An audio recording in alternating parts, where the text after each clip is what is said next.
Price the Lord.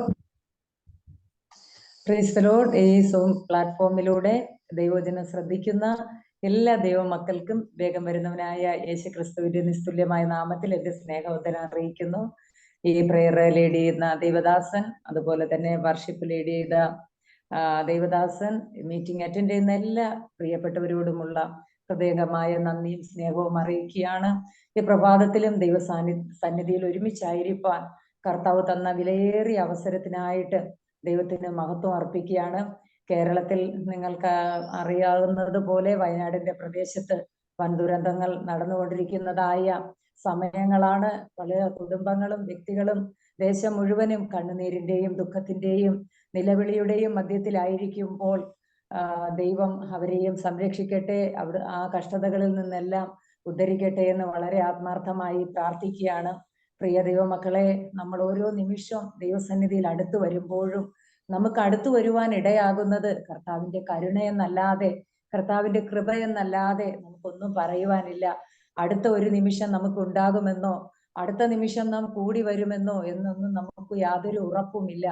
ദൈവം നമുക്ക് തരുന്നതായ അവസരങ്ങൾ, സമയങ്ങൾ കർത്താവിന് വേണ്ടി പ്രയോജനപ്പെടുവാനും ദൈവസന്നിധിയിലായിരിക്കാനും നമുക്ക് എത്രമാത്രം ഇടയാകുന്നു എന്നുള്ളതാണ് ഈ ദിവസങ്ങളിൽ വളരെയധികം പ്രാധാന്യമായിരിക്കുന്നത്.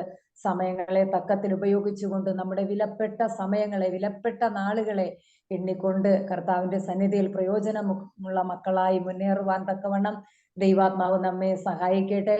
എന്നെ ഇവിടെ പരിചയപ്പെടുത്തിയ നമ്മ ദേവദാസിയോടുള്ള നന്ദി അറിയിക്കുകയാണ്. അവർ പറഞ്ഞതുപോലെ ചില അവസരങ്ങളിൽ ഒരുമിച്ച് ഒക്കെ പ്രെയർ ഗ്രൂപ്പുകളിലും ദൈവവചനമായിട്ടൊക്കെ നിൽക്കുവാനൊക്കെ ദൈവം ഇടയാക്കി. അതിൻ്റെതായ ബന്ധത്തിലാണ് ഇന്ന് പകൽക്കാലം നിങ്ങളുടെ മധ്യത്തിൽ ആയിരിക്കാൻ തക്കവണ്ണം ദൈവം ഇടയാക്കിയത്.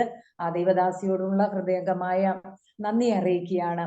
ഈ പ്രഭാതത്തിൽ അല്പസമയത്തെ ദൈവവചന ചിന്തയ്ക്കായിട്ട് തിരഞ്ഞെടുത്തിരിക്കുന്നതായ വേദഭാഗം സദൃശ്യവാക്യങ്ങൾ 28-ാം അധ്യായം അതിന്റെ 1-ാമത്തെ വാക്യമാണ്. സദൃശ്യവാക്യങ്ങൾ 28-ാം അധ്യായം അതിന്റെ 1-ാമത്തെ വാക്യം. ആരും ഓടിക്കാതെ ദുഷ്ടന്മാർ ഓടിപ്പോകുന്നു, നീതിമാന്മാരോ ബാലസിംഹം പോലെ നിർഭയമായിരിക്കുന്നു. ആരും ഓടിക്കാതെ ദുഷ്ടന്മാർ ഓടിപ്പോകുന്നു, നീതിമാന്മാരോ ബാലസിംഹം പോലെ നിർഭയമായിരിക്കുന്നു. നമുക്കൊരു നിമിഷം ദൈവസന്നിധിയിൽ പ്രാർത്ഥിക്കാം. കരുണയുള്ള ദൈവമേ, മനസ്സലിവുള്ള കർത്താവേ, അനുഗ്രഹീതമായ നല്ല നിമിഷങ്ങൾക്കായി നന്ദി പറയുന്ന കർത്താവേ, ഞങ്ങൾ ഒരുമിച്ച് കർത്താവെ അങ്ങയുടെ പാദപീഠത്തിലേക്ക് അടുത്തു വരുന്ന കർത്താവെ, അപ്പാ ദൈവവചനത്തിലൂടെ ഞങ്ങളോട് സംസാരിക്കണമേ കർത്താവെ. ഞങ്ങൾക്ക് ആവശ്യമായ ദൈവികാലോചനകളെ, ദൈവശബ്ദങ്ങളെ ദൈവാത്മാവ് നൽകണമേ എന്ന് പ്രാർത്ഥിക്കുന്നു കർത്താവെ. ഈ വചനം ശ്രദ്ധിക്കുന്ന ഓരോ മക്കളെയും ദൈവകരങ്ങളിൽ സമർപ്പിച്ച് പ്രാർത്ഥിക്കുകയാണ് കർത്താവെ. അത് ഓരോ മക്കളുടെയും ജീവിതത്തിൽ അനുഗ്രഹമായി തീരണമേ എന്ന് പ്രാർത്ഥിക്കുന്നു കർത്താവെ. അവിടുന്ന് സംസാരിക്കുന്ന അനുഭവങ്ങളായി മാറണമേ എന്ന് പ്രാർത്ഥിക്കുന്നു കർത്താവെ. ഞങ്ങളോടുള്ള അവിടുത്തെ വിലപ്പെട്ട ആലോചനകളും നിർദ്ദേശങ്ങളും ഇന്ന് പകൽക്കാലം അവിടുന്ന് കൈമാറേണ്ടതിനായി പ്രാർത്ഥിക്കുന്നു കർത്താവെ. സ്തോത്രം. അവചനങ്ങൾ ജീവിതത്തിൽ അനുഗ്രഹമായി വിടുതലായി തീരുവാൻ ദൈവാത്മാവെ അങ്ങ് സഹായിക്കുമാറാകണമെന്ന് പ്രാർത്ഥിക്കുന്നു. സമ്പൂർണമായി ദൈവകരങ്ങളിൽ സമർപ്പിച്ച് പ്രാർത്ഥിക്കുന്നു. പ്രാർത്ഥന കേട്ടിരിക്കാൻ സ്തോത്രം. യേശു ക്രിസ്തുവിന്റെ വിലയേറിയ നാമത്തിൽ തന്നെ പിതാവേ, ആമേൻ. ഇവിടെ നാം വായിച്ചതായ വേദഭാഗം, ആരും ഓടിക്കാതെ ദുഷ്ടന്മാർ ഓടിപ്പോകുന്നു, നീതിമാന്മാരോ ബാലസിംഹം പോലെ നിർഭയമായിരിക്കുന്നു. ഇതിന്റെ 1-ാമത്തെ ഭാഗത്ത് ദുഷ്ടന്മാരെ കുറിച്ച് പറഞ്ഞിരിക്കുമ്പോൾ 2-ാമത്തെ ഭാഗത്ത് നീതിമാന്മാരെ കുറിച്ചാണ് കാണുവാനായിട്ട് സാധിക്കുന്നത്. വിശുദ്ധ വേദപുസ്തകം പഠിക്കുമ്പോൾ മിക്ക ഭാഗങ്ങളിലും നീതിമാനായ ഒരു വ്യക്തി എവിടെ പ്രത്യക്ഷപ്പെടുന്നുവോ അവിടെ തന്നെ അതിന് വിരോധമായി ഒരു ദുഷ്ടൻ എഴുന്നേൽക്കുന്നതായിട്ട് നമുക്ക് കാണുവാനായിട്ട് സാധിക്കുന്നു. നീതിമാൻ എന്ന് പറയുമ്പോൾ ആ വാക്ക് കേൾക്കുമ്പോൾ തന്നെ നമുക്കറിയുവാനായിട്ട് സാധിക്കും, നീതി ചെയ്യുന്ന അല്ലെങ്കിൽ നീതിയോടെ ജീവിക്കുന്ന ഏത് കാര്യങ്ങളിലും, ജീവിതത്തിന്റെ എല്ലാ മേഖലകളിലും നീതി പുലർത്തുവാൻ ആഗ്രഹിക്കുന്നതായ ഒരു വ്യക്തിയെയാണ് വിശുദ്ധ വേദപുസ്തകം നീതിമാൻ എന്ന് സംബോധന ചെയ്യുവാൻ തക്കവണ്ണം ഇടയായി തീരുന്നത്. അങ്ങനെയുള്ള വ്യക്തികളുടെ വാക്കുകളും ചിന്തകളും പ്രവർത്തികളും എല്ലാം തന്നെ നീതിയോട് കൂടിയുള്ളതായിരിക്കും. അത് ആ വ്യക്തി പറയാതെ തന്നെ മറ്റുള്ളവർക്ക് മനസ്സിലാകത്തക്ക നിലവാരത്തിൽ ദുഷ്ടതയുടേതായ ഒരു കണിക പോലും തങ്ങളുടെ ജീവിതത്തിൽ കടന്നു വരാതെ ജീവിതത്തിന്റെ എല്ലാ മേഖലകളിലും വളരെ നീതിയോടെ പ്രവർത്തിക്കുന്നതായ, ജീവിതം പവിത്രമായി സൂക്ഷിക്കുന്നതായ, ദൈവവചന പ്രകാരം തന്നെ നിലനിന്ന് തങ്ങളുടെ ജീവിതത്തിൽ യാതൊരു വിധമാകുന്ന പാപത്തിൻ്റെതായ കളങ്കങ്ങളും വരാതെ വണ്ണം തന്നെ താൻ സൂക്ഷിച്ച് മുന്നോട്ട് പോകുന്ന ഒരു വ്യക്തിയെയാണ് നീതിമാൻ എന്ന് വിശുദ്ധ വേദപുസ്തകം പറയുവാൻ തക്കവണ്ണം ഇടയാകുന്നത്. എന്നാൽ ദുഷ്ടനായ ഒരു വ്യക്തിയെ കുറിച്ച് അല്ലെങ്കിൽ ദുഷ്ടന്മാരെ കുറിച്ച് ചിന്തിക്കുമ്പോൾ അവരുടെ ചിന്തകളും അവരുടെ പ്രവൃത്തികളും എല്ലാം ദുഷ്ടത നിറഞ്ഞതാണ്. അത് നമുക്ക് ചിന്തിക്കുവാൻ പോലും കഴിയുന്നതിനേക്കാൾ എത്രയോ മടങ്ങ് വ്യത്യസ്തമായിരിക്കുന്നു എന്നറിയാമോ? ആ നീതിമാൻ നീതിയുള്ള കാര്യങ്ങളെ കുറിച്ച് ആഗ്രഹിച്ച് അതിനുവേണ്ടി ശ്രദ്ധിച്ച് അതിന് വേണ്ടി പഠിച്ച് അത് തന്റെ ജീവിതത്തിൽ പ്രാവർത്തികമാക്കുവാൻ ശ്രമിക്കുമ്പോൾ ദുഷ്ടനായ ഒരു മനുഷ്യൻ എങ്ങനെ ദുഷ്ടത പ്രവർത്തിക്കാം എന്ന് ജീവിതത്തിൽ താൻ മുഴുവൻ അതേ ചിന്തയോടെ പെരുമാറുകയും മറ്റുള്ളവർക്ക് ദ്രോഹങ്ങളെ, ഉപദ്രവങ്ങളെ, ബുദ്ധിമുട്ടുകളെ, പ്രശ്നങ്ങളെ ഉണ്ടാക്കുവാൻ വേണ്ടി കിണഞ്ഞ് പരിശ്രമിക്കുകയും ചെയ്തുകൊണ്ടിരിക്കുന്നതായിട്ട് നമുക്ക് മനസ്സിലാക്കുവാനായിട്ട് കഴിയുന്നു. ഈ നീതിമാന്മാരായ വ്യക്തികൾ ഒരു കുറ്റവും ചെയ്യാതിരിക്കുമ്പോൾ തന്നെയും ഈ നീതിമാനായ വ്യക്തിയെ കാണുമ്പോൾ ദുഷ്ടന്റേതായ ചിന്താഗതി എന്ന് പറയുന്നത് നീതിമാനെ തകർക്കുക എന്നത് മാത്രമാണ്. അത് ദുഷ്ടന്റെ ഒരു ഹോബിയാണ്, ഒരു വിനോദമാണെന്ന് നമുക്ക് മനസ്സിലാക്കുവാനായിട്ട് കഴിയുന്നു. കാരണം ഒരു നീതിമാന്റെ പ്രവൃത്തിക്ക് ഒരിക്കലും ചേരുന്നതല്ല ദുഷ്ടന്റെ പ്രവൃത്തികൾ. തികച്ചും വ്യത്യസ്തമായ ക്രിയകളും പ്രവൃത്തികളുമാണ് ദുഷ്ടന്റേതാണെന്ന് നമുക്ക് മനസ്സിലാക്കുവാനായിട്ട് സാധിക്കുന്നു. ഈ മനുഷ്യർ ഏത് നിമിഷം വേണമെങ്കിലും ദുഷ്ടന്മാരായി മാറാം, ആർക്ക് വേണമെങ്കിലും ദുഷ്ടരായി തീരാം. ഒരു ഭവനത്തെ കുറിച്ച് നാം ചിന്തിക്കുമ്പോൾ ആ ഭവനത്തിൽ സന്തോഷത്തോടെ കഴിയുന്ന വ്യക്തിത്വങ്ങളായാൽ പോലും, മാതാപിതാക്കൾ, മക്കൾ, സഹോദരങ്ങൾ അടങ്ങുന്ന കുടുംബത്തിൽ പോലും ഈ ദുഷ്ടതയുടെ ചിന്തകൾ ഒരു മനുഷ്യന്റെ ഹൃദയത്തിൽ കടന്നു വന്നാൽ, പിശാച് ഒരു വ്യക്തിയെ കീഴടക്കി കളഞ്ഞാൽ ആ വ്യക്തി ദുഷ്ടനായി മാറുവാൻ ഇടയായി തീരുന്നു. ആ വ്യക്തിയുടേതായ പ്രവർത്തികൾ തികച്ചും ദുഷ്ടതയേറിയതായി അല്ലെങ്കിൽ നീതിമാനായ വ്യക്തികൾക്ക് ഉൾക്കൊള്ളുവാൻ കഴിയാത്ത നിലവാരത്തിൽ, മാനത്തോടിരിക്കുന്ന മനുഷ്യൻ വിവേകഹീനനായാൽ നശിച്ചു പോകുന്ന മൃഗങ്ങൾക്ക് തുല്യനെന്നുള്ള വചനം പോലെ അല്പസമയം കൊണ്ട് തന്നെ ഈ ദുഷ്ടതയേറിയ ചിന്തകൾ ഒരു മനുഷ്യനെ മൃഗതുല്യനാക്കി മാറ്റുവാൻ തക്കവണ്ണം ഇടയായി തീരുകയാണ്.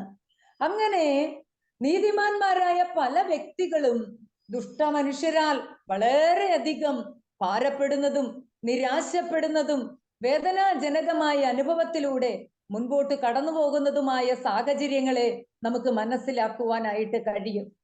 ദൈവസഭകളിലായാലും തൊഴിൽ മേഖലകളിലായാലും ഒരു നീതിമാൻ കടന്നു പോകുന്നതായ തന്റെ വഴിത്താരകളിൽ എവിടെയായാലും ഇങ്ങനെയുള്ള പ്രതിസന്ധികളിൽ അകപ്പെട്ട് ഭാരപ്പെട്ട് നിരാശകളിലും കഷ്ടതകളിലും കഴിയുന്നതായ അനേകരെ നമുക്ക് കാണുവാനായിട്ട് സാധിക്കുന്നു. ദുഷ്ട മനുഷ്യന്റെ കെണിയിൽ അകപ്പെട്ടു പോകുന്നതായ കാര്യം വളരെയധികം ചിന്തിക്കുന്നതിനേക്കാൾ അപ്പുറത്താണ്.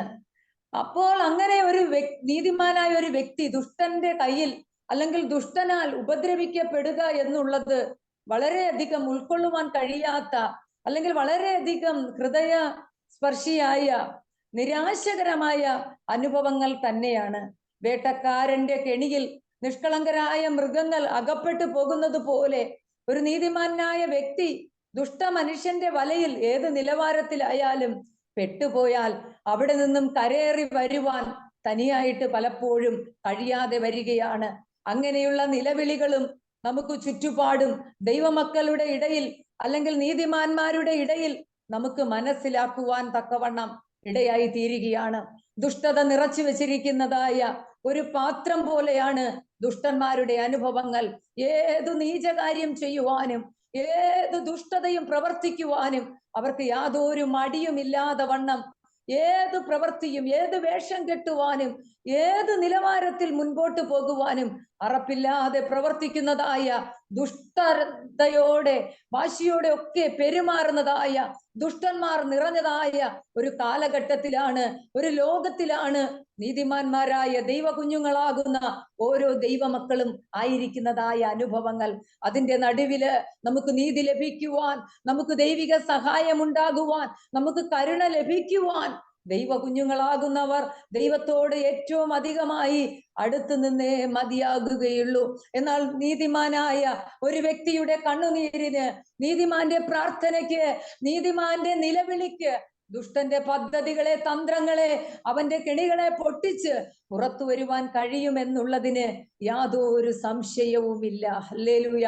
ഈ പ്രഭാതത്തിലും എന്നെ കേൾക്കുന്ന ദൈവമക്കളെ, നിങ്ങൾ ഏതെങ്കിലും നിലവാരത്തിൽ വല്ലാതെ പ്രയാസപ്പെടുന്നുണ്ടെങ്കിൽ, ഈ ഒരു നിലവാരത്തിൽ ദുഷ്ടമനുഷ്യരുടെ കരങ്ങളാൽ അകപ്പെട്ടു പോയിട്ട്, അല്ലെങ്കിൽ നിങ്ങൾ ഏതൊക്കെ മേഖലകളിലായിരിക്കുന്നുവോ അവിടെ നിന്നും ഈ നിലവാരത്തിൽ നിലനിൽപ്പാൻ കഴിവില്ലാത്ത പ്രശ്ന സങ്കീർണമായ ഒരു അനുഭവത്തിലാണ് ആയിരിക്കുന്നതെങ്കിൽ, നീതി കിട്ടാതെ ഏതെങ്കിലും നിലവാരത്തിൽ ഭാരപ്പെടുന്നുണ്ടെങ്കിൽ, ദൈവസന്നിധിയിൽ പ്രാർത്ഥിക്കുന്ന ഒരു ദൈവ പൈതലാണോ? ദൈവസന്നിധിയിൽ കരയുന്ന ഒരു ദൈവ പൈതലാണോ? ദൈവത്തോട് അടുത്തിരിക്കുന്ന ഒരു ദൈവ പൈതലാണോ? നീതിമാന് പ്രതിഫലം തരുന്ന ഒരു ദൈവമുണ്ട്. നീതിമാനെ വിടുവിക്കുന്ന ഒരു ദൈവമുണ്ട്. നീതിയുള്ള ന്യായാധിപതിയായ ഒരു കർത്താവുണ്ട്. ആ കർത്താവ് തക്ക സമയത്ത് നിലവിളി കേൾക്കും, നീതിയും ന്യായവും നടത്തി തരുവാനിടയായി തീരും. ഹല്ലേലൂയ.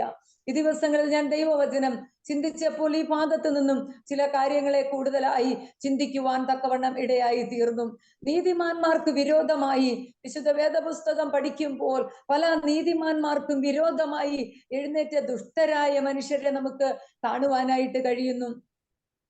എസ്തേറിന്റെ പുസ്തകം പഠിക്കുമ്പോൾ അവിടെ വേദപുസ്തകം ദുഷ്ടൻ എന്ന് വിശേഷിപ്പിച്ചിരിക്കുന്ന ഒരു വ്യക്തിയാണ് ഹാമാൻ. ഈ ഹാമാൻ എന്തുകൊണ്ടാണ് ഈ മൊർദെഖായിക്ക് വിരോധമായി ദുരാലോചന ചെയ്യുവാൻ ഇടയായത്? നമുക്ക് അവിടെ മുഴുവനും പഠിക്കുമ്പോൾ ഒരിക്കലും ഈ മൊർദെഖായി എന്ന് പറയുന്നതായ വ്യക്തി ഹാമാന് വിരോധമായിട്ട് യാതൊന്നും പ്രവർത്തിച്ചിട്ടില്ല. എന്നാൽ രാജാവ് ചില സ്ഥാനങ്ങളും പദവികളും നൽകി ഹാമാനെ ഉന്നതനാക്കി വച്ചു. എല്ലാവരും ഹാമാനെ വണങ്ങണമെന്ന് തീരുമാനിക്കുവാൻ തക്കവണ്ണം ഇടയായി തീർന്നു.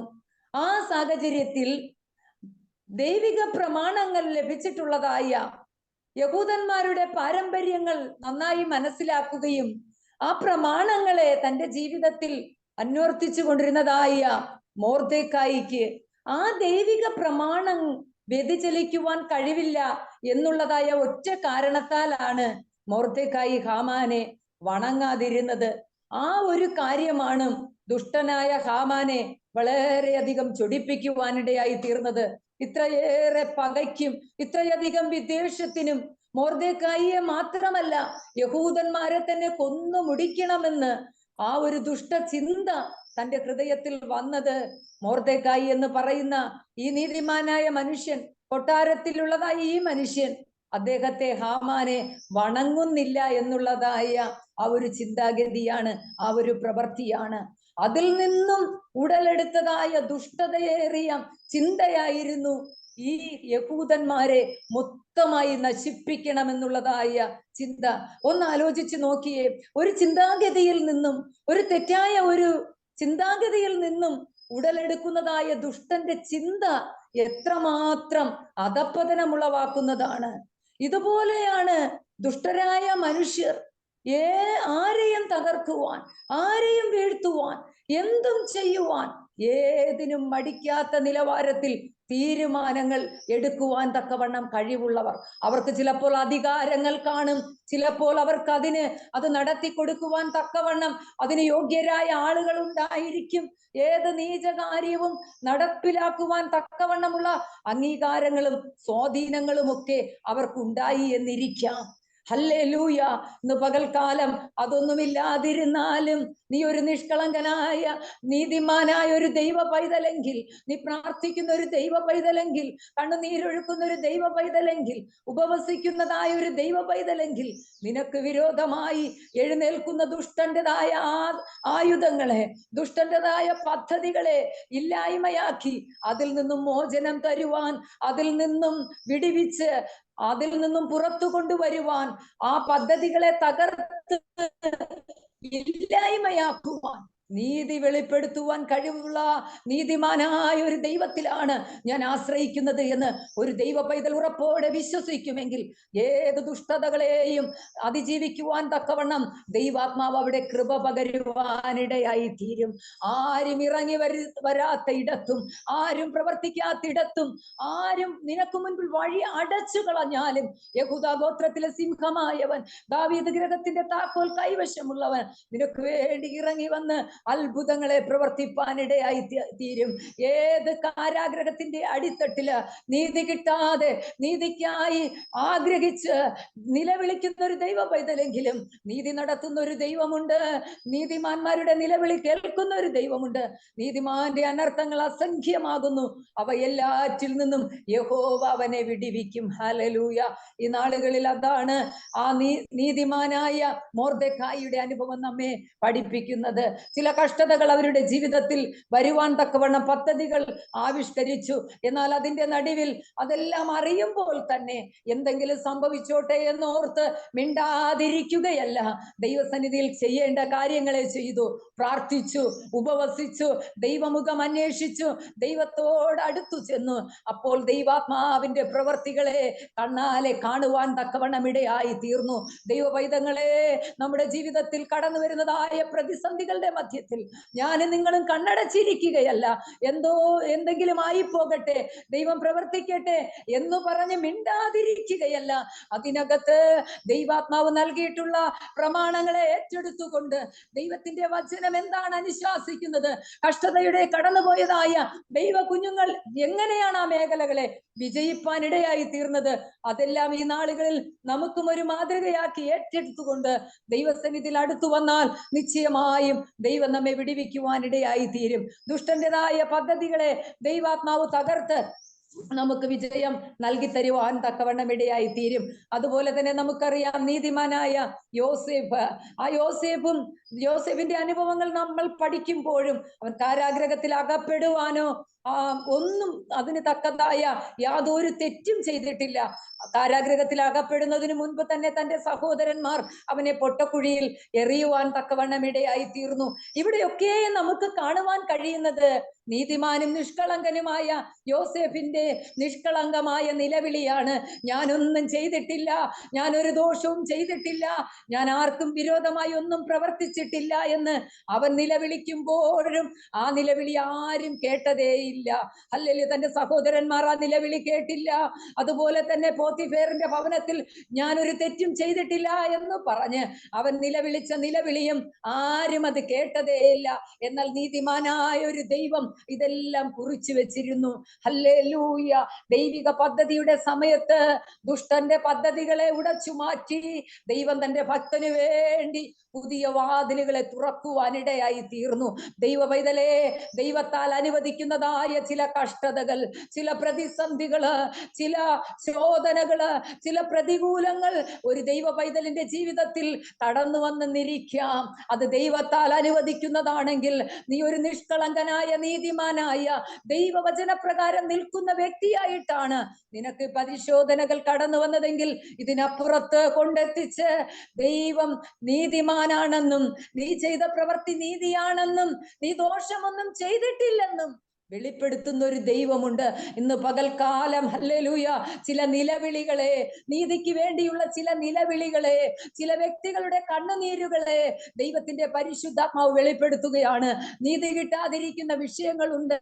നിങ്ങളുടെ സത്യസന്ധമായ അനുഭവങ്ങളെ മറ്റുള്ളവരോട് പറഞ്ഞിട്ടും അവരത് ഏറ്റെടുക്കാതെ, അവർക്കത് മനസ്സിലാകുവാൻ കഴിവില്ലാതെ വണ്ണം അത് നിമിത്തം നീറിപ്പുകയുന്ന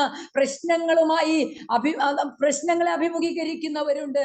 പ്രിയപ്പെട്ട ദൈവമക്കളെ, ഇന്നല്ലെങ്കിൽ നാളെ നീതിമാനായ ദൈവം ആ നീതി തെളിയിക്കും. ഹല്ലേലൂയ. ദൈവാത്മാവ് നിന്നെ ഉയർത്തുവാനിടയായി തീരും. ഹല്ലേലൂയ. അത് അപ്പന്റെ ഭവനത്തിലല്ല, പോത്തിഫേറിന്റെ ഭവനത്തിലുമല്ല, അതിനപ്പുറമായി ദൈവം നിശ്ചയിച്ചതായ ഒരു ഉയർച്ചയിലേക്ക്, ദൈവികമാകുന്ന ദർശനത്തിലേക്ക്, അതിന്റെ പൂർത്തീകരണത്തിലേക്ക്, വാഗ്ദത്തങ്ങളുടെ ഉന്നതിയിലേക്ക് കൊണ്ടെത്തിച്ച് അതിനാമേൻ പറയുന്ന ഒരു ദൈവത്തെയാണ് ഞാൻ നിങ്ങളും സേവിക്കുന്നത് എന്നുള്ളതായ കാര്യം നാം മറന്നു പോകരുത്. ഹല്ലേലൂയ. ഇവിടെ ദൈവത്തിന്റെ വചനം പറയുകയാണ്, ആരും ഓടിക്കാതെ ദുഷ്ടന്മാർ ഓടിപ്പോകുന്നു, നീതിമാന്മാരോ ബാലസിംഹം പോലെ നിർഭയമായിരിക്കും.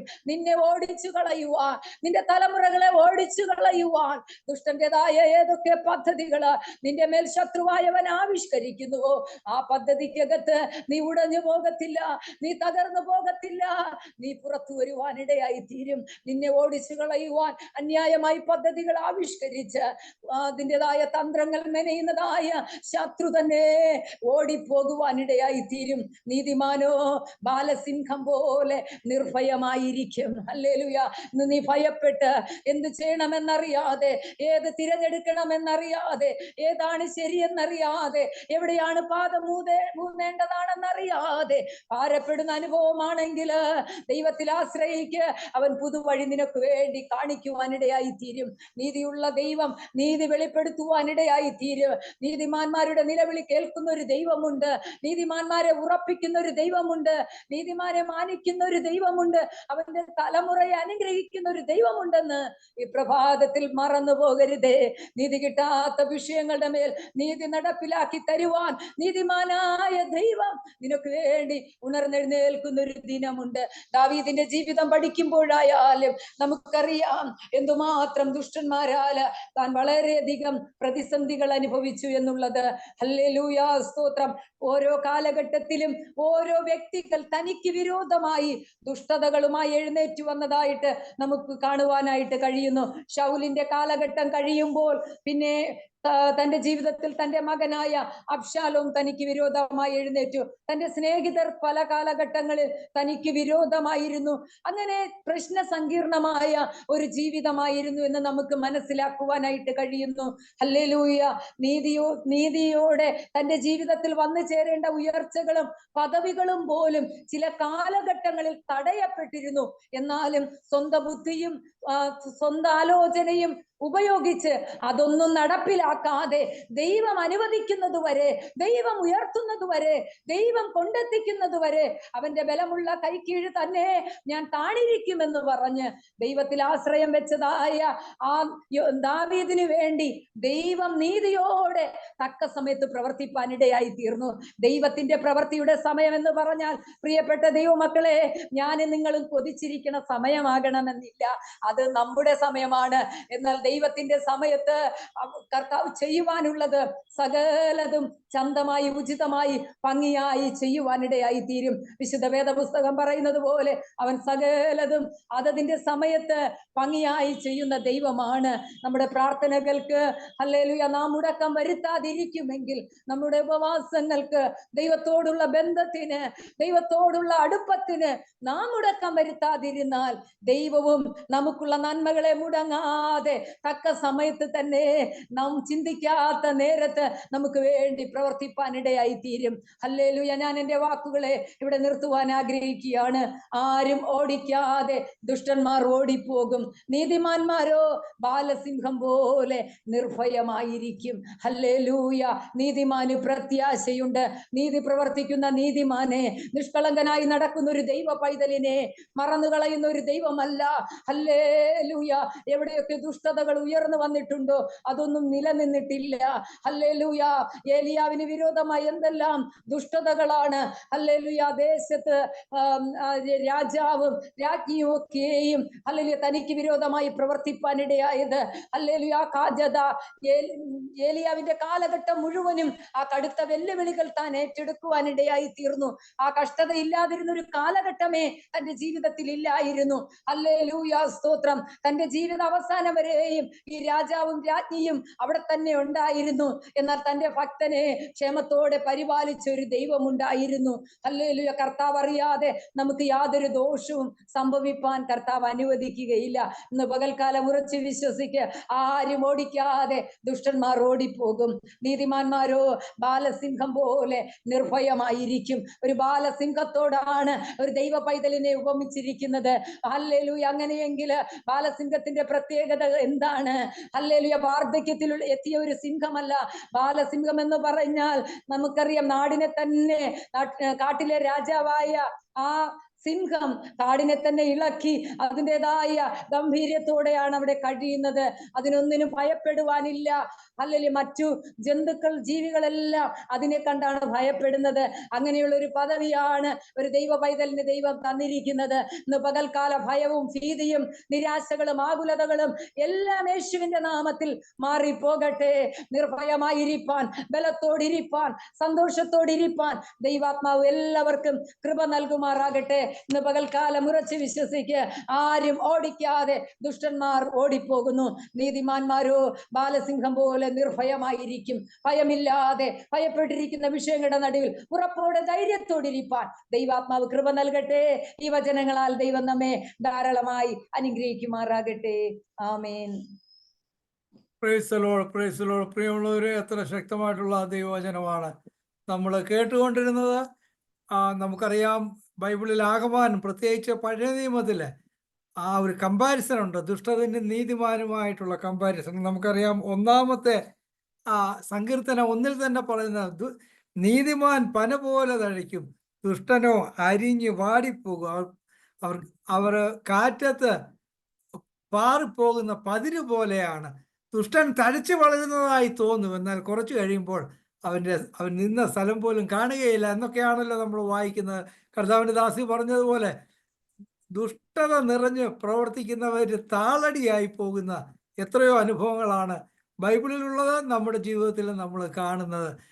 ആ കർത്താവിൻ്റെ ദാസി പറഞ്ഞാൽ ഹാമാൻ എത്രമാത്രം ദുഷ്ടത, എത്രമാത്രം അഹങ്കാരത്തോടു കൂടെയാണ് ആ ഒരാളുടെ പ്രവൃത്തി കണ്ടിട്ട് ആ ജനസമൂഹത്തെ ആകമാനം, ഒരു പീപ്പിൾ, ഒരു വംശത്തെ ആകമാനം നശിപ്പിക്കാനായിട്ടാണ് അയാൾ ചിന്തിച്ച ആ ചിന്ത അയാളുടെ തലയിൽ തന്നെ വന്നത് നമ്മൾ കാണുന്നുണ്ടല്ലോ. അതുപോലെ തന്നെ ആ യോസഫിന്റെ കരച്ചില് സഹോദരന്മാരൊന്നും കേട്ടില്ല. രൂപൻ മാത്രം ഒരു സ്വല്പം കരുണ തോന്നി അവനെ കൊല്ലാതെ അവിടുന്ന് വിട്ടെന്നേ ഉള്ളൂ. എത്രയോ പ്രാവശ്യം ഏതെല്ലാം സാഹചര്യങ്ങൾ യോസഫ് കരഞ്ഞു കാണും. പൊത്തിഫേറിന്റെ ഭവനത്തിലിരുന്ന് അരിഞ്ഞു കാണും. ആരും ആ കരച്ചില് കേട്ടില്ല. എന്നാൽ വലിയവനായ ദൈവം ആ യോസഫിന്റെ കണ്ണുനീരും കരച്ചിലും എല്ലാം കണ്ടു. പ്രിയമുള്ളവരെ, നമ്മൾ ജീവിതത്തിന്റെ ദുഷ്ടന്മാരുടെ സാഹചര്യങ്ങളിൽ പെട്ട് നമ്മൾ വേദനിക്കുന്നെങ്കിൽ, കർത്താവിനോട് അടുക്കുന്നെങ്കിൽ കർത്താവ് നമ്മുടെ കണ്ണുനീര് കാണുന്നു. നമ്മളെ ചില സാഹചര്യങ്ങളൊക്കെ നമ്മുടെ ജീവിതത്തിൽ ഉണ്ടാകുമെങ്കിലും അത് അധികം നാൾ നിലനിൽക്കില്ല. കർത്താവ് നമ്മളെ വീണ്ടെടുക്കുവാൻ തക്കവണ്ണം, നമ്മളെ ആ കഷ്ടതയിൽ നിന്നൊക്കെ മാറ്റി നമ്മളെ ഉറച്ച പാറമേൽ നിർത്തുവാൻ തക്കവണ്ണം വിശ്വസ്തനാണ്. നമ്മൾ വിശ്വസ്തരായി നിന്നാൽ മാത്രം മതി. കർത്താവിൻ്റെ ദാസിയെ കർത്താവ് ധാരാളമായിട്ട് സഹായിക്കട്ടെ. ഈ ദിവസങ്ങളിൽ ശക്തിയോടുകൂടെ കർത്താവിൻ്റെ വേലയിൽ വർദ്ധിച്ചു വരുന്നതിന് തുടർന്നും സഹായിക്കട്ടെ എന്ന് പ്രാർത്ഥിക്കുന്നു. ഷിക്കാഗോ പ്രയർ ലൈനിൻ്റെ പേരിലുള്ള സ്നേഹം, സന്തോഷം പ്രകാശിപ്പിക്കുന്നു. പ്രിയമുള്ളവരെ, നമ്മുടെ പാസ്റ്റർ MV ജോർജ് ഈ പ്രയർ ലൈനിൽ എന്നും പതിവായിട്ട് വരുന്നതായിരുന്നല്ലോ. കർത്താവിൻ്റെ ദാസൻ്റെ ഫ്യൂണറൽ ഇന്നലെ ആയിരുന്നു. അതിനുശേഷമുള്ള ആദ്യത്തെ പ്രയർ മീറ്റിംഗ് ആണല്ലോ ഇത്. കർത്താവ് വളരെയധികം, കർത്താവിൻ്റെ ദാസൻ നമ്മുടെ ഈ പ്രയർ ലൈൻ ഒരു മുതൽക്കൂട്ടായിരുന്നു. തീർച്ചയായിട്ടും ആ ഓർമ്മകൾ മാഞ്ഞു പോകുന്നില്ല. ജെസി ജോർജ് ഈ മീറ്റിങ്ങിൽ ഇവിടെ സംബന്ധിക്കുന്നുണ്ട്.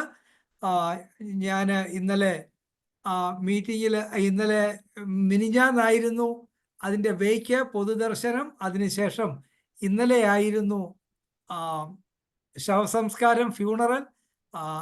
അതിനെല്ലാം സംബന്ധിക്കുന്നതിന് സാവകാശം ലഭിച്ചു. ഞാൻ 1-2 ചിത്രങ്ങൾ ഞാൻ ഇവിടെ കാണിക്കാനായിട്ട് ശ്രമിക്കാം. നിങ്ങൾക്ക് അത് ശരിയായിട്ടുള്ള രീതിയിൽ എത്ര പേര് ആ ഓൺലൈനിൽ കണ്ടു എന്ന് അറിയുന്നില്ല. എന്നാൽ കർത്താവിൻ്റെ ദാസന് അവിടെ ഈ വീഡിയോയും, ധാരാളം വീഡിയോയും ഫോട്ടോകളും ഒക്കെ എടുക്കുന്നുണ്ടായിരുന്നു. എന്നാൽ ഞാൻ തന്നെ എടുത്ത ഒരു ചിത്രമാണ്. പ്രിയമുള്ളവരെ, എത്ര ദുഃഖകരമായിട്ടുള്ള ഒരു നിങ്ങൾക്ക് കാണാമെന്ന് ഞാൻ പ്രതീക്ഷിക്കുന്നു. ഞാൻ കർത്താവിൻ്റെ ദാസനെ ആദ്യമായിട്ട് കാണുന്ന ഉടനെ 14 വർഷം മുമ്പ് ഒരു ചർച്ചില് ഞാൻ പോകുന്ന ആ ചർച്ചില് അവിടെ വന്നപ്പോഴാണ് കണ്ടത്. കർത്താവിൻ്റെ ദാസന് വളരെ നന്നായി വേഷം ധരിച്ച്, പ്രത്യേകിച്ച് ചർച്ചിലൊക്കെ പോകുമ്പോൾ ആ സമയത്ത് വളരെ നന്നായിട്ട് വേഷം ധരിച്ച് സൂട്ടും കോട്ടും ഒക്കെ ഇട്ടാണ് വന്നുകൊണ്ടിരുന്നത്. അങ്ങനെ തന്നെയാണ് ഈ പെട്ടിക്കുള്ളിൽ കിടക്കുന്നത്. എത്ര സങ്കടകരമായ ഒരു അവസ്ഥയാണ് പ്രിയമുള്ളവരെ. ഈ പ്രെയർ ലൈനിൽ തുടങ്ങുന്ന സമയത്ത് തന്നെ വന്ന് ആരംഭിക്കുന്നതിന് മുമ്പ് തന്നെ വന്ന്, ചിലപ്പോൾ ഞാൻ കയറുന്നതിന് മുമ്പ് തന്നെ വന്ന് ഈ പ്രെയർ ലൈനിൽ ഇരിക്കുമായിരുന്നു. അങ്ങനെ അത് കാണാൻ തന്നെ വളരെ ദുഃഖമായിരുന്നു, വളരെ സങ്കടമായിരുന്നു. എന്നാൽ നമുക്ക് എന്ത് ചെയ്യാൻ സാധിക്കും? കർത്താവ് സഹായിക്കട്ടെ. തീർച്ചയായിട്ടും ആ സിസ്റ്ററിന് വേണ്ടി തുടർന്ന് നമ്മൾ പ്രാർത്ഥിക്കണം. അതുപോലെ തന്നെ ഞാൻ ഈ 25 വർഷമായി ഞാൻ ഇവിടെ ഉണ്ടെങ്കിലും ആദ്യമായിട്ടാണ് ഒരു വെയ്ക്കിന് ഞാൻ സംസാരിക്കുന്നത്. ഞാൻ സംസാരിച്ച ആ സന്ദേശം നമ്മുടെ ഈ വാട്സാപ്പിൽ, ഷിക്കാഗോ പ്രെയറിൻ്റെ വാട്സാപ്പിൽ ഇട്ടിട്ടുണ്ട്. അതുപോലെ തന്നെ ആദ്യമായിട്ടാണ് ഷിക്കാഗോ പ്രെയർ ലൈനിൻ്റെ പേരിലുള്ള ഒരു ബൊക്കെയാണ് അവിടെ വെച്ചത്. ധാരാളം ഇവിടെ ഉണ്ടായിരുന്ന ചർച്ചുകളൊക്കെ വളരെ വിലപിടിപ്പുള്ള ബൊക്കെയൊക്കെ കൊണ്ടുവച്ചു. ഞാൻ തന്നെ ഇവിടെയുള്ള ഒരു സൂപ്പർ മാർക്കറ്റിൽ ചെന്ന് മേടിച്ചുകൊണ്ട് കൊണ്ടുവച്ചതാണ്.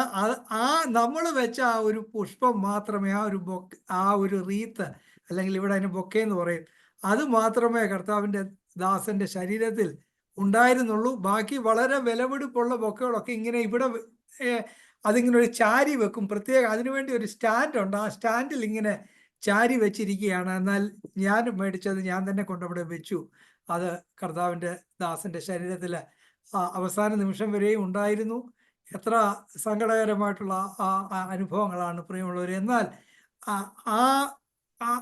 25 പേരോളം അന്ന് ആ വെയ്ക്കിലെ പൊതുദർശനത്തിന് സംസാരിച്ചു, പ്രസംഗിച്ചു. പാസ്റ്റർമാരും കുടുംബാംഗങ്ങളും അതുപോലെ തന്നെ സഹോദരന്മാരുടെ മക്കള് എല്ലാവരും വലിയ പപ്പ എന്നാണ് പുള്ളിയെ വിളിച്ചിരുന്നത്. എല്ലാവരും എത്ര ഹൃദയസ്പർശിയായിട്ടാണ് അവിടെ സംസാരിച്ചത്. അപ്പോഴാണ് എനിക്ക് മനസ്സിലായത് ആ പ്രായം കുറഞ്ഞ ആ മക്കളുടെ സ്ഥാനമുള്ളവരോടൊക്കെ കർത്താവിൻ്റെ ദാസൻ വളരെ അടുപ്പമുണ്ടായിരുന്നു എന്ന് മനസ്സിലാക്കുന്നതിനായിട്ട് സാധിച്ചു. നമ്മുടെ ജീവിതത്തിലൊക്കെ ഇത്രയുള്ളല്ലോ പ്രിയമുള്ളവരെ അവിടെ. എന്നാൽ വേറൊരു കാര്യം ഞാൻ ശ്രദ്ധിച്ചത്, മറ്റുള്ള ചില ജാതിക്കാരെ, ഇവിടുത്തെ അമേരിക്കൻസ്, ഒരു ചെറുപ്പക്കാരനെ ഞാൻ കണ്ടു. ഒരു അമേരിക്കൻ ചെറുപ്പക്കാരന് 30 വയസ്സ് കാണും. അദ്ദേഹം പ്രസംഗിച്ചൊന്നുമില്ല. ഞാനിവിടെ വെളിയിൽ നിന്ന് കണ്ട് ചോദിച്ചു, എങ്ങനെയാ അപ്പോൾ ഇദ്ദേഹത്തെ MV ജോർജിനെ അറിയാവുന്നതെന്ന് ചോദിച്ചു. അദ്ദേഹം പറഞ്ഞു, ഞാനിങ്ങനെ വളരെ നിരാശനായിട്ടൊക്കെ ഇരിക്കുന്ന ഒരു സമയത്ത് മിസ്റ്റർ ജോർജ് വന്ന് എന്നോട് സംസാരിച്ചു, പാസ്റ്റർ വന്ന് എന്നോട് സംസാരിച്ചു, എന്നെ വളരെ ഉത്സാഹിപ്പിച്ചു, ഞാൻ അങ്ങനെ ഇപ്പോൾ ദൈവവഴിയിലൊക്കെയാണ് എന്ന് പറയുകയുണ്ടായി. പ്രിയമുള്ളവരെ, ഞാൻ വേറെ ആരും ശ്രദ്ധിച്ചില്ല. ഞാൻ അദ്ദേഹത്തെ ആ ദിവസവും കണ്ടു, ആ ശവസംസ്കാരത്തിൻ്റെ ദിവസവും ആ ചെറുപ്പക്കാരൻ അവിടെ ഇരിക്കുന്നത് കണ്ടു. ഞാൻ അദ്ദേഹത്തിനെ അഭിവാദനം ചെയ്തു. അതുകൊണ്ട് കർത്താവിൻ്റെ ദാസൻ നിശബ്ദനായിട്ടാണെങ്കിലും താൻ എവിടെയൊക്കെയാണെങ്കിലും ആ കർത്താവിൻ്റെ വചനം പറയുന്നതിനായിട്ടും ചിലരെയൊക്കെ കർത്താവിലേക്ക് നയിക്കുന്നതിനും സാധിച്ചു എന്നുള്ളത് എത്ര മഹത്തരമായിട്ടുള്ള ഒരു കാര്യമാണ് പ്രിയമുള്ളവരെ. അതുകൊണ്ട് കർത്താവ് നമുക്ക് തരുന്ന സാഹചര്യങ്ങളും കർത്താവ് നമുക്ക് തരുന്ന സമയങ്ങളും ഒക്കെ അത് വളരെ വിലപ്പെട്ടതാണ്. നമുക്ക് പ്രവർത്തിക്കാൻ കഴിയാത്തതായ ഒരു നാഴിക വരുന്നു എന്നുള്ളതാണ് സത്യം. അതുകൊണ്ട് നമ്മളിതൊക്കെ എന്നും കേൾക്കുന്നുണ്ടെങ്കിലും എത്രമാത്രം നമ്മൾ അതിന് പ്രാധാന്യം കൊടുക്കുന്നു എന്നുള്ളത് നമ്മൾ വളരെ ചിന്തിക്കേണ്ടതായിട്ടൊരു കാര്യമാണ്. അവസാനം ആ ശ്മശാനത്തിൽ, ഇവിടെ സെമിട്രി എന്ന് പറയും, സാധാരണ നമ്മുടെ നാട്ടിലെ പോലെ സെമിട്രി അല്ല, ഇവിടുത്തെ സെമിട്രി കണ്ടാൽ നാട്ടിലെ വൃന്ദാവൻ പോലൊക്കെ ഇരിക്കും, വലിയ പൂക്കളും ഒക്കെ വെച്ച്. ആ സെമിട്രിയിൽ അവിടെ അവസാനമായിട്ട് അവിടെ ഇരിക്കുന്ന ഒരു കാഴ്ചയാണ് പ്രിയമുള്ളവരെ. എന്താണ് ഇത്ര മാത്രമേ ഉള്ളൂ നമ്മുടെ ജീവിതം. അതുകൊണ്ട് കർത്താവിൻ്റെ ദാസൻ നമ്മുടെ ഈ പ്രെയർ ലൈനിൽ എത്ര സജീവമായിട്ട് സാന്നിധ്യമായിരുന്നു. ഞാൻ ഓർക്കുന്നത്, കർത്താവിൻ്റെ ദാസൻ മിക്കവാറും പ്രസംഗിക്കുന്നത് കൊണ്ട് ഞാൻ ആ കർത്താവിൻ്റെ ദാസൻ്റെ പ്രസംഗങ്ങൾ റെക്കോർഡ് ചെയ്തോന്ന് എനിക്ക് സംശയമുണ്ട്. ചെയ്യേണ്ടതായിരുന്നു എന്നിപ്പോൾ തോന്നുന്നു. എന്നാൽ ഏതായാലും കർത്താവിൻ്റെ ദാസൻ തൻ്റെ ഈ നമ്മുടെ ഈ പ്രെയർ ലൈനിൽ ചെയ്തതായിട്ടുള്ള എല്ലാ സേവനങ്ങളും വളരെ അനുഗ്രഹീതമായിരുന്നു. പ്രത്യേകമായിട്ട് എനിക്ക് ഓർമ്മയുണ്ട്, വ്യാഴാഴ്ച രാവിലെയുള്ള മീറ്റിങ്ങിൽ ജോൺ വത്സലൻ പാസ്റ്റർ പലപ്പോഴും കർത്താവിൻ്റെ ദാസന് പ്രസംഗിക്കാൻ അവസരം കൊടുത്തിട്ടുണ്ട്. ആ പ്രസംഗങ്ങളൊക്കെ വളരെ ശക്തമായ പ്രസംഗങ്ങളായിരുന്നു. ചിലപ്പോൾ ഞാൻ കേൾക്കുമ്പോൾ വളരെ അഗാധമായിട്ടുള്ള പ്രസംഗങ്ങളായിരുന്നു. കർത്താവിൻ്റെ ദാസൻ ചെയ്ത എല്ലാ പ്രവർത്തനങ്ങൾക്കും കർത്താവ് പ്രതിഫലം നൽകട്ടെ എന്ന് നമുക്ക് തുടർന്നും പ്രാർത്ഥിക്കാം. ജെസ്സി സിസ്റ്റർ ഭവനത്തിൽ ഏകയായിട്ടിരിക്കുന്നു. നമ്മുടെ ഈ പ്രയർ ലൈനിൽ ഇപ്പോൾ സംബന്ധിക്കുന്നുണ്ടല്ലോ. പ്രാർത്ഥനയിൽ നമ്മൾ തുടർന്നും വഹിക്കുക. സിസ്റ്ററിന് ഇനിയും ഏകയായിട്ടാണല്ലോ, ധാരാളം എല്ലാ കാര്യങ്ങളും പാസ്റ്ററാണ് ചെയ്തിരുന്നത്. സിസ്റ്ററിന് ഇവിടുത്തെ കാര്യങ്ങളൊന്നും അത്ര പരിചയമില്ലല്ലോ. എന്നാൽ ഇത് വരുന്ന ദിവസങ്ങളിൽ എല്ലാത്തിനും കർത്താവ് സഹായിക്കുന്നതിന് വേണ്ടി തുടർന്ന് നമുക്ക് പ്രാർത്ഥിക്കാം. കർത്താവ് നമ്മെ ആരെയും കൈവിടുന്നില്ലല്ലോ. തീർച്ചയായിട്ടും കർത്താവ് അനാഥരെയും വിധവന്മാരെയും കർത്താവ് ഒരിക്കലും കൈവിടുകയില്ല. ആരെ സഹായിച്ചില്ലെങ്കിലും കർത്താവ് സഹായിക്കും. അതാണ് നമ്മുടെ വിശ്വാസം. അതാണ് നമ്മൾ കാണുന്നത്. ഇന്ന് കേട്ടതും അത് തന്നെയാണല്ലോ. അതുകൊണ്ട് ആ വിശ്വാസമുള്ളവരായിട്ട് നമുക്കായിരിക്കാം. ഈ ചിത്രം ഞാൻ നേരത്തെ നമ്മൾ കണ്ടതാണ് എങ്കിൽ തന്നെയും പ്രിയമുള്ളവരെ, ഈ ചിത്രം കാണാമല്ലോ. പാസ്റ്റർ ഞാനും കൂടി ഇരിക്കുന്ന ഈ ചിത്രം കാണാമല്ലോ അല്ലേ? ഈ ചിത്രം ആണ്, എൻ്റെ ഓർമ്മ ശരിയാണെങ്കിൽ, ഞാൻ ചിന്തിക്കുന്നത് ശരിയാണെങ്കിൽ, എന്തോ ജീവിച്ചിരിക്കുമ്പോഴുള്ള അവസാനത്തെ ചിത്രമാണ്. പിന്നീട് ഞാൻ അന്ന് ഞായറാഴ്ച രാത്രി വന്ന ഈ ഫോട്ടോ എടുത്തതിന് ശേഷം വേറെ ആരും ഫോട്ടോ എടുത്തില്ലല്ലേ? ഇല്ല, വേറെ ആരും പിന്നെ അവിടെ വന്നു തന്നെ കാണത്തില്ല. വേറെ ആരും വന്നു തന്നെ കാണത്തില്ല. പ്രിയമുള്ളവരെ, അന്ന് അവിടെ ഷിക്കാഗോ പ്രയറിൽ പാട്ട് പാടിക്കൊണ്ടിരുന്നപ്പോൾ അതിനുശേഷം അതിനു മുമ്പ് എടുത്ത ഒരു ചിത്രമാണ്. ഞാൻ അങ്ങനെ സാധാരണ സെൽഫി ഒന്നും എടുക്കുന്ന ആളല്ല. ഇപ്പോഴത്തെ കൊച്ചു പിള്ളേരാണെന്നല്ല സെൽഫി ഒക്കെ എടുക്കുന്നത്. ഞാൻ എന്നാൽ അവിടെ ഇരുന്നപ്പോൾ എന്തോ എൻ്റെ മനസ്സിൽ തോന്നി ഒരു ഫോട്ടോ എടുക്കാം. ഞാൻ പറഞ്ഞു, പാസ്റ്റർ ഒരു ഫോട്ടോ ഒക്കെ എടുക്കാം, എനിക്ക് സെൽഫി ഒന്നും എടുക്കാറില്ല, എന്നാലും നോക്കട്ടെ എന്ന് പറയും. പാസ്റ്റർ നോക്കുക, ചെയ്യുക, ഒക്കുന്നവരൊക്കെ ചെയ്യുക എന്ന് അങ്ങനെയോ മറ്റോ പറഞ്ഞു. ഏതായാലും ഞാൻ 2 ചിത്രം എടുത്തതിൽ ഇത് നന്നായിട്ട് വന്നു. അങ്ങനെ പ്രിയമുള്ളവരെ, ഇങ്ങനൊക്കെ കാണിച്ച് ഇത്ര എളുപ്പം പോകുമെന്ന് ഒരിക്കലും എനിക്ക് സ്വപ്നത്തിൽ പോലും ഞാൻ വിചാരിച്ചില്ല. ഞാൻ അങ്ങനെ സാധാരണ ഫോട്ടോ ഒന്നും എടുത്തിട്ടുമില്ല. എന്നാൽ അന്ന് എന്തോ അവിടെ ഇരുന്നപ്പോൾ എനിക്ക് എന്തോ അതൊരു ദൈവികമായ ഒരു ചിന്തയായിരുന്നിരിക്കണം. അങ്ങനെ എനിക്ക് തോന്നി. ഞാൻ ഒരു ഫോട്ടോ എടുക്കുകയും ചെയ്തു, നന്നായിട്ട് വരികയും ചെയ്തു. പ്രിയമുള്ളവരെ, ഇത്രയും ഒക്കെ ഉള്ളൂ നമ്മുടെ ജീവിതം. ഇന്നലെ എൻ്റെ ഒരു കസിന്, ഇവിടെയുള്ള ഒരു കസിന്, എൻ്റെ ഒരു കസിൻ്റെ കസിനാണ്, അവർ ഈ ഫ്യൂണറൽ ഉണ്ടായിരുന്നു. അവര് പാസ്റ്ററൊക്കെ വന്ന സമയത്ത് 70കളിലൊക്കെ ഇവിടെ വന്ന ആളുകളാണ്. അങ്ങനെ അവര് ഈ ഫ്യൂണറലിന് അവിടെ ഉണ്ടായിരുന്നു. ഞാൻ അവിടെ വെച്ച് കാണുകയും ചെയ്തു.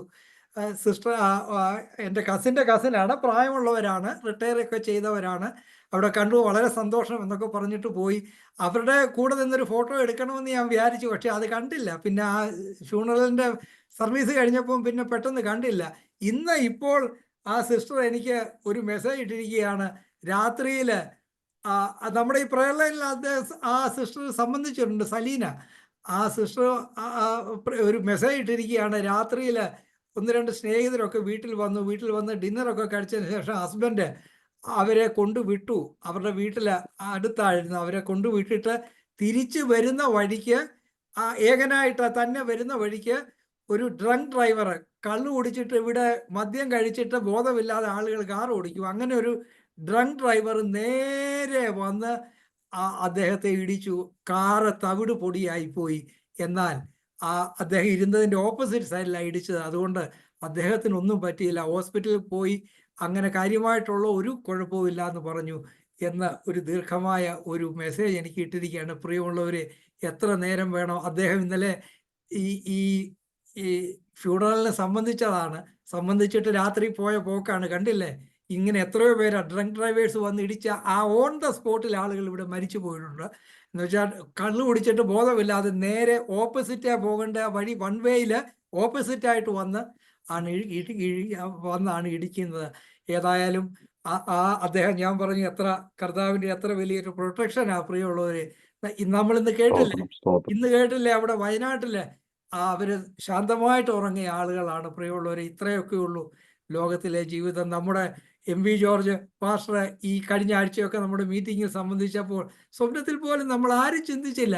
2-3 വർഷങ്ങൾക്ക് മുൻപ് ഇങ്ങനെ ഹാർട്ടിൻ്റെ ഓപ്പൺ ഹാർട്ട് സർജറി നടത്തി. ഇന്നലെ പാസ്റ്ററിൻ്റെ അനിയൻ പ്രസംഗിച്ചപ്പോൾ പറയായിരുന്നു, ആ ഓപ്പൺ ഹാർട്ട് സർജറി നടത്തിയപ്പോൾ ഡോക്ടർമാരെ പറഞ്ഞ് 50% സാധ്യതയേ ഉള്ളൂ, 50-50 ചാൻസ് ആണ്, എന്നാൽ നിങ്ങൾക്ക് താല്പര്യമുണ്ടെങ്കിൽ നടത്താം എന്ന് പറഞ്ഞാണ് നടത്തിയത്. നമ്മുടെ ഈ പ്രെയർ ലൈനിൽ കർത്താവിൻ്റെ ദാസൻ വന്ന് ഇരിക്കുന്നത് നമുക്ക് ഓർമ്മയുണ്ടല്ലോ. ഉറങ്ങി തൂങ്ങി ക്ഷീണമായിട്ട് കണ്ണുമൊക്കെ അടച്ച് അങ്ങനെ പോലും കർത്താവിൻ്റെ ദാസൻ ഈ പ്രെയർ ലൈനിൽ വന്നിരുന്നു എന്നുള്ളതാണ്. അപ്പോൾ നമ്മൾ പ്രാർത്ഥിച്ചു, ഇനിയും ശക്തമായി വരുമെന്ന് പ്രാർത്ഥിച്ചു. അങ്ങനെ തന്നെ നേരത്തെ ഉള്ളതുപോലെ തന്നെ ശക്തമായിട്ട് 2-3 വർഷം കൂടെ, 2 വർഷം കൂടെങ്കിലും ഈ പ്രെയർ ലൈനിൽ ഇരിക്കുന്നതിന് കർത്താവിൻ്റെ ദാസന് സാധിച്ചു. എന്നാൽ നമ്മൾ ആരും ചിന്തിക്കാതിരുന്ന സമയത്താണ്, ഒരു ബുദ്ധിമുട്ടും ഇല്ല എന്ന് ചിന്തിച്ച് ഒരു കുഴപ്പവും ഇല്ലാതിരുന്ന സമയത്താണ് ആ തിങ്കളാഴ്ച രാവിലെ മരിക്കുന്നതിൻ്റെ തലേ ദിവസം രാത്രി പല പ്രെയർ ലൈനിൽ കർത്താവിൻ്റെ ദാസൻ അറ്റൻഡ് ചെയ്യുകയും പ്രസംഗിക്കുകയും ഒക്കെ ചെയ്തു. നമ്മുടെ പ്രെയർ ലൈന് വന്നില്ല, തമിഴ് പ്രെയർ ലൈൻ ആയിരുന്നുകൊണ്ട് നമ്മുടെ പ്രെയർ ലൈന് വന്നില്ല. എന്നാൽ മറ്റു പല പ്രെയർ ലൈനിലും കർത്താവിൻ്റെ ദാസൻ ഉണ്ടായിരുന്നു. ഈ കർത്താവിൻ്റെ ദാസന് ഈ ലോകത്തിൽ നിന്ന് മാറ്റപ്പെട്ടുവെങ്കിലും തീർച്ചയായിട്ടും നമ്മുടെ ഹൃദയങ്ങളിൽ അദ്ദേഹം അനേക കാലം അനശ്വരനായി ജീവിക്കും എന്ന് ഞാൻ ചിന്തിക്കുകയാണ്. കർത്താവിൻ്റെ ദാസനെ കർത്താവ്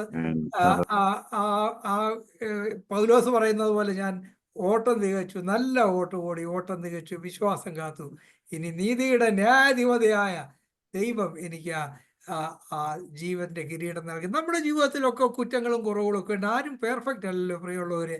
എന്നാൽ അങ്ങനെ പെർഫെക്റ്റ് ആയിട്ടുള്ളവർക്ക് മാത്രം ആ ദൈവം സ്വർഗം നൽകുന്നതെങ്കിൽ എനിക്ക് തോന്നുന്നില്ല ഞാൻ അവിടെ കാണുമോ, ഈ പ്രെയർ ലൈനിലുള്ള എത്ര പേര് കാണുമെന്ന് എനിക്കറിയില്ല. പ്രിയമുള്ളവരെ, അവൻ നീതിമാനാണ്, അതേസമയം ദയാലുവാണ്. Is a merciful God. Lord have mercy, merciful God. അതുകൊണ്ട് കർത്താവിൻ്റെ ദാസന് പരിപൂർണനായിരുന്നു എന്നൊന്നും നമ്മൾ പറയുന്നില്ല. എന്നാൽ ആ കർത്താവിന് വേണ്ടി എന്തെല്ലാം കാര്യങ്ങൾ, എത്രയോ ജീവിതങ്ങളെ കർത്താവിൻ്റെ ദാസൻ സ്പർശിച്ചു എന്നുള്ളതാണ്. എത്രയോ ജീവിതങ്ങൾ. ഞാൻ അതാണ് ഉദാഹരണം പറഞ്ഞ്, അവിടെ ഇരുന്ന ഒരു അമേരിക്കക്കാരൻ പയ്യനാണ്, എന്തോ മിക്സ് ആയിട്ടുള്ള ഒരാളാണെന്ന് തോന്നുന്നു.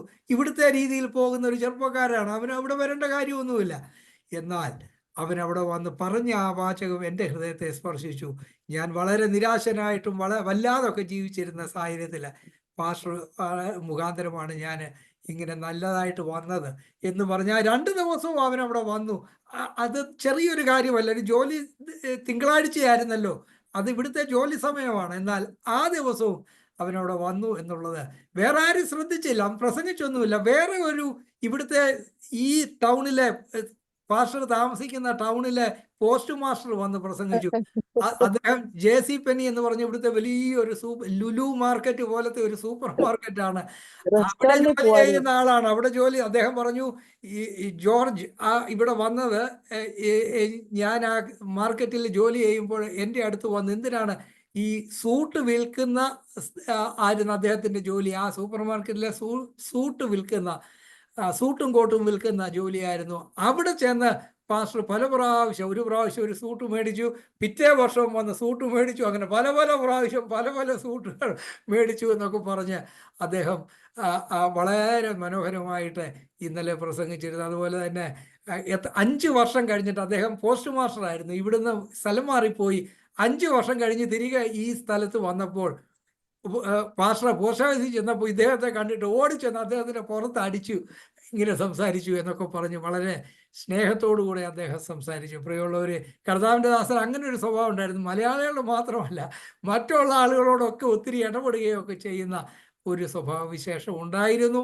ഏതായാലും അനേകര് അദ്ദേഹത്തെ ഓർത്തു. കർത്താവ്, നമ്മൾ മറന്നുപോയാലും കർത്താവ് നമ്മൾ ചെയ്ത പ്രവൃത്തികളെ മറന്നു പോകുന്നില്ലല്ലോ. ഇന്ന് നമ്മൾ കേട്ടതുപോലെ ദൈവം നീതിമാനാണ്. നമ്മൾ നീതികേട് കാണിച്ചാലും ദൈവം നീതിമാനാണ്. കർത്താവിൻ്റെ ദാസന്റെ പ്രവൃത്തികളെ നമുക്ക് നമ്മളും മറന്നുപോയാലും ദൈവം മറക്കുന്നില്ല. നമ്മുടെ ഹൃദയങ്ങളിൽ അദ്ദേഹം അനേകകാലം ജീവിക്കും എന്ന് ഞാൻ വിശ്വസിക്കുന്നു. കർത്താവ് നമ്മളെ എല്ലാവരെയും ധാരാളമായിട്ട് സഹായിക്കട്ടെ. ഇതെല്ലാം നമുക്ക് ഉള്ള ഒരു വലിയ പാഠമാണല്ലോ പ്രിയമുള്ളവരെ. നമുക്ക് കർത്താവ് തന്നിരിക്കുന്ന സമയം കാലവും നാളത്തേക്ക് ഒന്നും നമ്മൾ വെക്കാതെ എന്തെങ്കിലും നന്മ ചെയ്യാൻ കർത്താവിനെ കുറിച്ച് ആരോടെങ്കിലും പറയാൻ ആഗ്രഹിക്കുന്നെങ്കിൽ നാളെ അല്ലാതെ ഇന്ന് തന്നെ നമുക്ക് പറയാം. അതിനെ കർത്താവ് നമ്മെ അനുഗ്രഹിക്കട്ടെ. കർത്താവിൻ്റെ ദാസന്റെ ഓർമ്മയ്ക്ക് മുമ്പിൽ ഞാൻ ശിരസ നമിക്കുന്നു. അതുപോലെ തന്നെ ആ സിസ്റ്ററിന് വേണ്ടി തുടർന്ന് നമ്മൾ എല്ലാവരും പ്രാർത്ഥിക്കണമേ എന്ന് ഞാൻ ഓർപ്പിക്കുന്നു. കർത്താവ് നമ്മെ ഏവരെയും ധാരാളം